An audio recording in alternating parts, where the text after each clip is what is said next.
Hello किसान भाइयों, आप सभी लोगों का हमारे चैनल एसन टेक एग्रीकल्चर में स्वागत है। किसान भाइयों, आज की वीडियो बहुत ही खास वीडियो है। हमारी उन सभी किसान भाइयों के लिए वीडियो है जिनकी गेहूं की फसल 60 से लेकर 70 दिन की हो गई है और उनकी गेहूं की फसल में अच्छी ग्रोथ नहीं हो रही है और टिलरिंग भी नहीं हो रही है और उनकी फसल कहीं ना कहीं पीली पड़ रही है।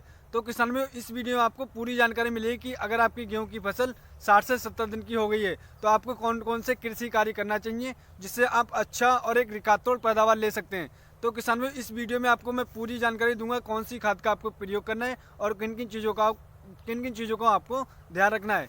जो हमारे किसान भाई हमारे चैनल पर नए हैं, सबसे पहले हमारे चैनल को सब्सक्राइब कर लें और हमारे वीडियो को ज़्यादा से ज़्यादा शेयर करें, जिससे जो हमारी बातें सभी किसान भाइयों तक पहुंच सकें और वो ज़्यादा से ज़्यादा लाभ ले सकें। क्योंकि यहाँ इस चैनल पर मैं अपना खुद का एक्सपीरियंस शेयर करता हूँ किसान भाइयों, इसलिए आपको इस चैनल पर एकदम सही और सटीक जानकारी मिलेगी।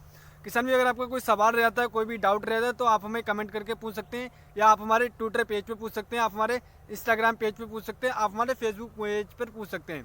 मैं आपके सवाल का तुरंत ही जवाब देने की कोशिश करूंगा। तो आइए किसान भाई, अब हम शुरू करते हैं। किसान भाई, अगर आपकी गेहूँ की फसल 60 से लेकर 70 दिन की हो गई है और उन्हें एक परेशानी हो जाती है कि उनकी गेहूँ की फसल पीली पड़ना स्टार्ट हो गई, यानी कि पीली पड़ने लगी है और उनकी जो ग्रोथ है वो रुक गई है। तो किसान भाई, मैं आप लोगों को बताना चाहूँगी कि अगर आपके साथ ऐसा हो रहा है तो आप जिस खाद का मैं प्रयोग बताऊंगा किसान भाई, अगर आप उस खाद का प्रयोग करते हैं तो आप एक अच्छा रिकॉर्ड पैदावार ले सकते हैं। लेकिन किसान भाई, आपको उसकी मात्रा सही याद रखना है और उसका प्रयोग करने का तरीका भी आपको सही तरीके से करना है। अगर आप उल्टे तरीके से उसका प्रयोग कर देते हैं, कभी कम ज़्यादा, तो आपको इसका रिजल्ट उल्टा देखने को मिलता है। तो किसान भाई, मैं आपको बताना चाहूँगा कि अगर आपकी गेहूँ की फसल 60 से 70 दिन की हो गई है तो किसान भाई, आपको एक कार्य करना है कि आपको सगारिका का प्रयोग करना है। अब किसान भाई, सगारिका का प्रयोग इसलिए करना है क्योंकि उस समय हमारी गेहूं की फसल पीली पड़ने लग जाती है कभी कभी और उसकी ग्रोथ रुक जाती है। तो किसान भाई, आपको उस समय पर सगारिका का प्रयोग करना है। अब हम मात्रा की बात कर लेते हैं किसान भाइयों। अब अगर आपको सगारिका प्रयोग करना है तो आप इसकी जगह बायोबीटा या बेस्टा भी कुछ प्रयोग कर सकते हैं, लेकिन मैं प्रीफर करूंगा कि आप सगारिका ही प्रयोग करें। अब इसकी मात्रा कितनी मात्रा में प्रयोग करना है किसान भाइयों, आपको सगारिका 7 से लेकर 8 किलो 1 एकड़ में प्रयोग करना है। और एक चीज़ मैं और बताऊंगा, इसके साथ आपको मिक्स करना है किसान भाइयों। किसान भाई, अगर आपको सगारिका के साथ आपको किसान भाइयों सल्फर का भी प्रयोग करना है। और सल्फर कौन सी प्रयोग करना है मैं अगर प्रेफर करूंगा, क्योंकि मेरा खुद का एक्सपीरियंस है किसान भाइयों, आप उस समय पर पाउडर फॉर्म में ही सल्फर का प्रयोग करें। 3 किलो सल्फर और 8 किलो आप सगारिका लाकर इसका अच्छे से घोल बना लें। एक चीज़ और मैं बताना चाहूँगा किसान भाइयों कि आपने सगारिका लगाना है और आपने सल्फर लगाना है। एक चीज़ मैं और किसान भाई आप इसमें ऐड करूंगा, जिससे आपकी जो गेहूं की फसल है अच्छे से टिलरिंग करे और उसकी जो पत्तियां एकदम हरी भरी दिखाई दे और इसमें अच्छे से क्लोरोफिल की मात्रा को बने। तो किसान भाई, मैं आपको बताना चाहूँ कि आप इस समय पर 40 से लेकर 45 किलो यूरिया, एक चीज़ और नोट कर ले किसान भाई, मैं जो मात्रा बता रहा हूँ आपको लिख लेनी है, ना ही से ज़्यादा रखनी है ना ही से कम रखना है। तो किसान भाई, आपको 40 से लेकर 45 किलोग्राम यूरिया 1 एकड़ में, और जो मैंने आपको पहले बताया था कि आपको सगारिका 7 से 8 किलो और 3 किलो आपको सल्फर लेना है पाउडर के फॉर्म में, और 40 से लेकर 45 किलोग्राम यूरिया का अच्छे तरीके से मिक्स करके इसका छिड़काव कर देना है। अगर आप किसान भाई ऐसा करते हैं तो आपकी जो गेहूं की फसल है उसमें अच्छी टिलरिंग भी होगी और इसकी जो ग्रोथ होगी बहुत ही शानदार ग्रोथ होगी और एकदम आपका खेत एकदम हरा भरा दिखाई देगा किसी अन्य खेत के मुकाबले।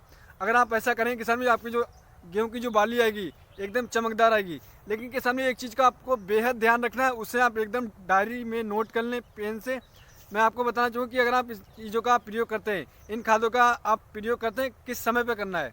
तो किसान भाई, मैं आपको बताना चाहूँगा, अगर आपने सिंचाई कर दी है तो किसान भाई एक चीज़ का आप लोग बिल्कुल ध्यान रखना है कि अगर आपने सिंचाई कर दी है तो आपका इसका प्रयोग, जैसे कि आपने आज सिंचाई कर दी है तो इसका प्रयोग आपको 2 से 3 दिन बाद कर देना है।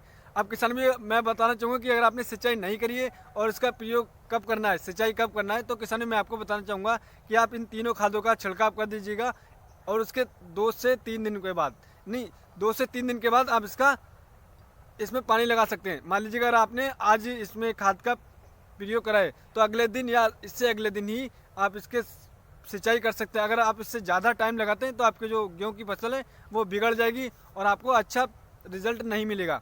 तो किसान भाई, अगर आपने आज खाद का प्रयोग करा तो आपको कल या परसों यानी कि 2 दिन में आपको सिंचाई करना है। अगर आप इससे ज़्यादा टाइम लगाते हैं तो आपको इसका उल्टा रिजल्ट देखने को मिलेगा। किसान भाई, अगर आप ऐसा ये कार्य कर देते हैं तो आपकी जो गेहूँ की फसल आएगी एकदम हरी भरी होगी और पिछली साल के मुकाबले इस साल आपका जो उत्पाद होगा वो बढ़कर आएगा। ये मेरा खुद का एक्सपीरियंस किसान भाई और मैं खुद गारंटी लेके कह सकता हूँ। अगर आप ये सारी कार्य करेंगे तो आपका जो पिछली साल के मुकाबले इस साल आपका जो उत्पाद होगा बहुत ही ज़्यादा बढ़कर आएगा, क्योंकि इन सारी खादों का आप प्रयोग करेंगे तो आपकी जो बाली आएगी एकदम मोटी आएगी और लंबी आएगी। अगर आपकी बाली मोटी और लंबी होगी तो आपका जो दाना होगा एकदम मोटा चमकदार बनेगा। तो किसान भाइयों, आशा करते हैं हमारी दी हुई जानकारी आपको अच्छी लगी होगी। नई वीडियो मिलते हैं किसान भाइयों नई जानकारी के साथ। किसान भाइयों, अगर आपको हमारी वीडियो अच्छी लगी है तो आप हमारे चैनल को सब्सक्राइब करिएगा और हमारे वीडियो को ज़्यादा से ज़्यादा शेयर करिएगा, जिससे जो हमारी बातें सभी किसान भाइयों तक पहुंच सकें और वो ज़्यादा से ज़्यादा लाभ ले सकें। क्योंकि किसान भाई, आपको इस चैनल पर मैं खुद का एक्सपीरियंस बताता हूं, तो इस चैनल पर आपको एकदम सही और सटीक जानकारी मिलेगी। तो अगली वीडियो मिलते हैं किसान भाइयों नई जानकारी के साथ। धन्यवाद किसान भाइयों।